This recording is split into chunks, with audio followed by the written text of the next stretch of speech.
23. novembra 2023. godine na aerodromu pukovnik pilot Milenko Pavlović predstavljeno je 11. uručno-desantnih helikoptera Mi-35P nekadašnjeg ratnog vazduhoplovstva Nacionalne garde Kipra.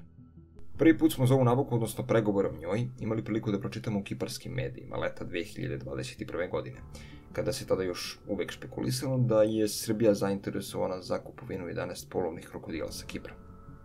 Kasnije, kako je vreme prolazilo, s vremena na vreme dobijali smo dodatne informacije, tako reći nezvanične potvrde da je ta kupovina veoma izvesna. No niko nije dao nikakav rok ili bilo kakav datum isporuke, pa se često vodila i polemika o tome kako te nabavke najverovatnije nema ništa. Međutim, posle gotovo 3 godine špekulacije i priče, kiparske 35-ice su stigle u Srbiju. Sada kada su helikopteri Mi-35P konačno u Srbiji, dolazimo do pitanja koliko su nama ovi helikopteri zaista potrebni, da li je ovo bio dobar izbor i šta oni to mogu da ponude, odnosno da pruže našem ratnom vazduhoplovstvu. Na ova pitanja smo već pokušali da damo odgovor pre 2 godine, kada sam i napravio analizu nabavke ovih helikoptera. Međutim, neke stvari su se promenile, pogotovo na geopolitičkom planu. Upravo te promene drastično su uticale na plan opremanja Vojske Srbije, pa tako upravo ova nabavka može biti posmatrana dosta drugačije sada nego što je to bio slučaj pre 2 ili recimo 3 godine. U nastavku ovog videa analizirat ćemo mogućnosti, taktičko-tehničke karakteristike i perspektivu helikoptera Mi-35P u sastavu ratnog vazduhoplovstva Vojske Srbije, a govorit ćemo i o planiranoj modernizaciji ovih helikoptera i o tome šta bi ta modernizacija mogla doneti. Za početak, hajde da vidimo kakvi su u stvari ovi helikopteri, odnosno šta je to u stvari Mi-35P. Helikopteri Mi-35P koje je nabavila Srbija proizvedeni su 2001. godine za potrebe ratnog vazduhoplovstva Nacionalne garde Kipra.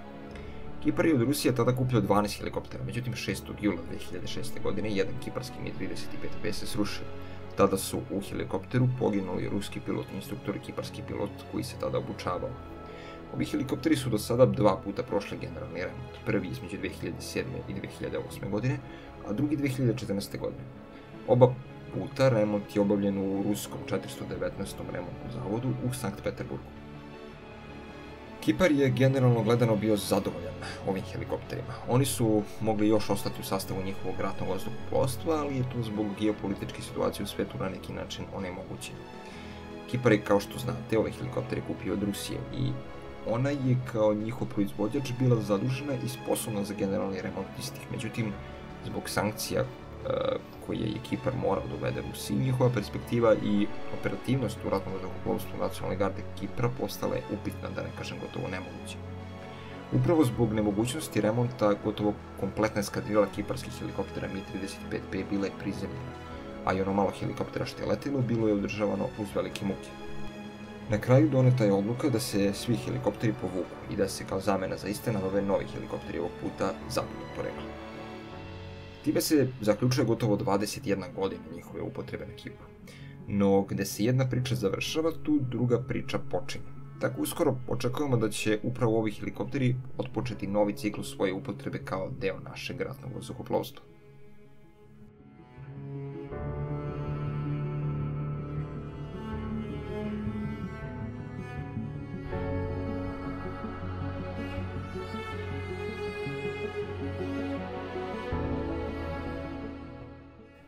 Zvanično je najavljeno da će novonabavljeni helikopteri Mi-35P proći generalni remont i modernizaciju u Srbiji, odnosno u Vazduhoplovnom tehničkom zavodu Momo Stanolović. Međutim, na internetu su se pojavile fotografije i snimci ovih helikoptera kako bivaju transportovani u Pančevo, što potencira na to da će njihov remont, a kasnije i modernizacija, ipak biti izvršena u halama fabrike UTVA u Pančevu.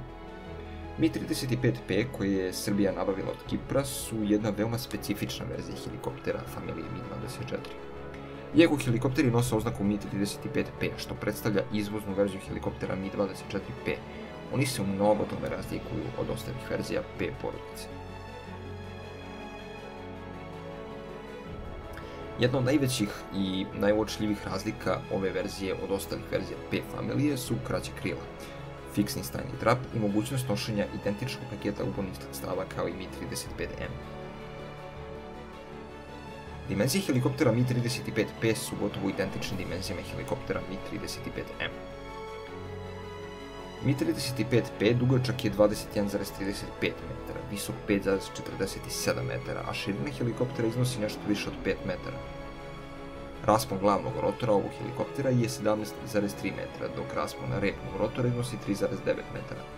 Interesantno istaći to da Mi-35P ima repni rotor sa 3 elise, dok Mi-35M ima takozvani X rotor, odnosno repni rotor sa 4 elise. Što se tiče težine, Mi-35P je za nešto više od 250 kg teži od helikoptera Mi-35M. Potpuno prazan helikopter Mi-35P teži oko 8535 kg, dok Mi-35M teži oko 8250 kg. Maksimalna poletna težina i za jednu i za drugu verziju iznosi 11500 kg. Još jedna razlika među Mi-35P i Mi-35M jesu upravo njihovi motori. Dok naše helikoptere Mi-35M pokreću dva ruska motora VK-2500-02, bivše kiparske 35-ice pokreću ukrajinski motori TV-317 VMA. I ruski i ukrajinski motori imaju maksimalni output od nešto više 2200 konjskih snaga, što jednom i drugom helikopteru daju i više nego dovoljno snage za adekvatno obavljanje svih zadataka za koje su ovi helikopteri predviđeni. Mi-35P kao i Mi-35M ima maksimalnu brzinu od oko 305 km/h, maksimalni plafon leta od oko 5400 metara i operativni domet leta od oko 460 km bez korištenja dodatnih rezervoara za gorivo kao što su PTB-450. Sad, dolazimo do sistema za upravljanje vatrom ovog helikoptera kao i do njegovog naoružanja. Upravo ovdje dolazimo do nekih prilično velikih razlika među helikoptera Mi-35P i Mi-35M. Helikopteri Mi-35P na svojoj desnoj bočnoj strani imaju spregnuti dvocevni top GH-32K kalibra 30x165 mm. Upravo je ovaj top jedna od glavnih odlika helikoptera P familije. Top GH-32K dugačak je gotovo 3 metra, odnosno 2944 mm, a težak čitavih 126 kg. Maksimalna brzina paljbe iznosi između 2000 i 2600 granata po minuti, a borbeni komplet čini 250 granata. Osim ovog čudovišta od topa, Mi-35P na svojim krilima ima ukupno 4 podvesna nosača za kačenje i nošenje raznih ubojnih sredstava. Jedno od glavnih ubojnih sredstava koje se i najčešće mogu vidjeti na ovim helikopterima jesu protivoklopno vođene rakete 9M114 Šturm, odnosno 9M120 Ataka i nevođena raketna zrna S-8 u različitim verzijama. Inače, opšte je poznato da se na helikoptere Mi-35M nosač za protivoklopne vođene rakete 9M120 Ataka, odnosno APU-84U, može zakačiti samo na spoljni nosač desnog krila helikoptera, no to nije slučaj kod kiparskih 35-ica. Kod verzije helikoptera Mi-35P mogli smo više puta vidjeti da su Kiprani neretko praktikovali nošenje dva nosača APU-84U, jedan na spoljnom nosaču desnog krila, a drugi na spoljnom nosaču levog krila. To znači da ovi helikopteri mogu biti opremljeni sa čak 16 protivoklopnih vođenih raketa. Međutim, to u praksi najvjerojatnije nikad neće biti slučaj, jer jako je teško zamisliti situaciju gdje bi helikopter bio u prilici da efikasno iskoristi svih 16 protivoklopnih vođenih raketa, a da pritom ne bude u najmanju ruku ugrožen, ako ne i oboren, u pokušaju da iskoristi sve te protivoklopne vođene rakete. Ono što helikopter Mi-35P u velikoj meri ograničava jeste njegov sistem za upravljanje vatrom, odnosno sistem za uočavanje i ciljanje 9S475-2. Ovaj optički sistem nema mnogo toga što recimo optoelektronski sistem GOES-342 ima, ali glavna mana jeste upravo nedostatak termovizijskog, odnosno termalnog kanala, koji bi operateru omogućio da na vreme uoči, prepozna, identifikuje i na kraju nanišani potencijalni cilj u noćnim uslovima ili uslovima smanjene vidljivosti. Osim već pomenutih ubojnih sredstava kao što su protivoklopno vođene rakete 9M114 i 9M120, kao i nevođena raketna zrna S-8, helikopter Mi-35P može biti opremljen sa lanserom B-13L za nevođena raketna zrna S-13 kalibra 122 mm, kao i sa kontejnerom UPK-23-250 sa topovima GH-23L kalibra 23 mm i borbenim kompletom od 250 granata. Od sistema za detektovanje i upozorenje od radarskog zračenja nekadašnje kiparske 35-ice opremljene su sa sistemom SPO-15 LM Berioza iz delije 006 LM. Ovaj sistem sačinjen je od antena za detektovanje radarskog zračenja koje se nalaze iza kabine pilota i sa leve i sa desne strane. Sistem čine i sistem za ometanje IC vođenih raketa L-166V1AE Lipa i sistem za izbacivanje IC mamaca ASO-2V.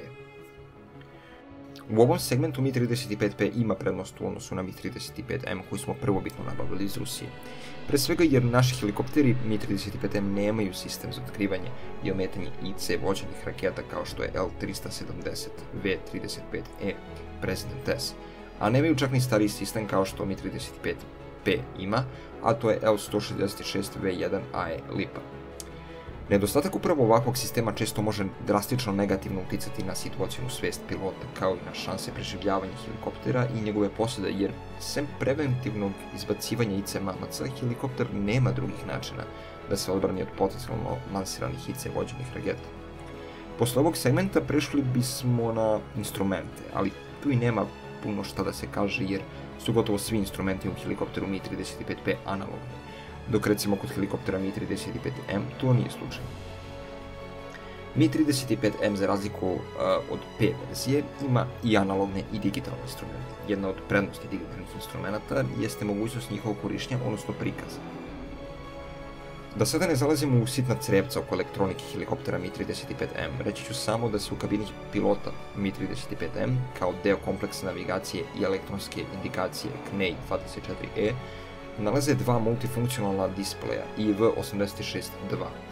Još jedan takav displej nalazi se i u kabini operatera naoružanja.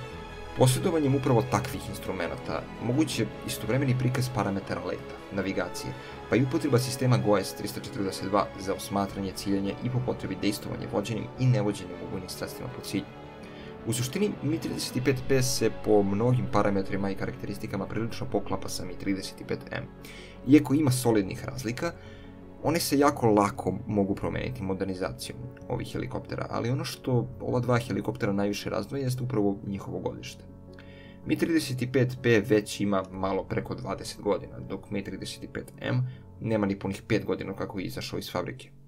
Helikopteri Mi-35P sada trebaju proći generalni remont kako bi im se produžio životni vek za još otprilike 8 do 10 godina. To bi ovim helikopterima omogućilo da lete otprilike do 2032. godine, eventualno koju godinu iznad. Kako navode naši zvaničnici, ovi helikopteri bi posle remonta trebali proći modernizaciju. Niko nije precizirao kakva je modernizacija reč, odnosno šta bi ona tačno podrazumevala, ali možemo lako pretpostaviti da se radi pre svega o modernizaciji napadno-navigacionog sistema, odnosno sistema za upravljanje vatrom. Tu bi najverovatnije došlo do integracije kompleksa navigacije i elektronske indikacije kao što je CNEI-24E. Verovatno bi došlo i do promene sistema za komunikaciju i eventualna promena motora, odnosno prelazak sa motora TV3 117VMA na motore VK 2500-02. Ono što bi najviše uticalo na mogućnosti ovog helikoptera jeste upravo modernizacija njegovog SUV-a.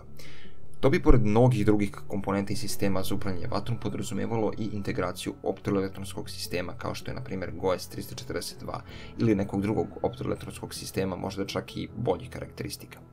Upravo integracijom jednog takvog optoelektronskog sistema, helikopter bi bio osposobljen za efikasno dejstvo i danju i noću kao i uslovima smanjene vidljivosti. To pilotu i operateru omogućava da sa drastično veće udaljenosti uoče, identifikuju i dejstvuju po cilju, što posadi helikoptera mnogo znači, jer dejstvom sa veće udaljenosti izbjegavaju ulaženje u domet neprijateljskih lakoprenosnih raketnih sistema, kao što su 9K-38 Igla, 9K-32 Stirl 2M, FIM-92 Stinger ili recimo RBS-70. Osim ugradnje pomenutih sistema i podsistema kao paket modernizacije helikopter Mi-35P, mogao bi čak dobiti i nova ubojna sredstva, odnosno možda dođe i do integracije protivoklopnih vođenih raketa domaće proizvodnje kao što su rakete Pauk ili recimo Ravas. Naravno, integracija takvih raketa ne bi bila baš tako lak zadatak za naše mehaničare i inženjere. Pre svega i robe protivoklopne vođene rakete još uvijek nisu u potpunosti završeni, nisu ušle u operativnu upotrebu, a dijelom i zato što su kriterijumi za uvođenje nekog novog sredstva na određenu vazduhoplovnu platformu jako visoki i rigorozni, pa bi svaka veća novina morala da prođe dug put kako bi se prihvatila kao adekvatno, efikasno i pouzdano rešenje. Generalno gledano, nabavkom 11 polovnih helikoptera Mi-35P i njihovim remontom i modernizacijom Srbija je na određeno vreme ne samo obezbedila već i drastično povećala svoje mogućnosti u segmentu borbene helikopterske komponente svog ratnog vazduhoplovstva. Iskreno se nadam da će ovi helikopteri dobro služiti naše pilote i mehaničare u godinama koje nam predstoje. U suštini to bi bilo to. Nadam se da vam se video svideo i kao i uvijek hvala na gledanju. Pozdrav!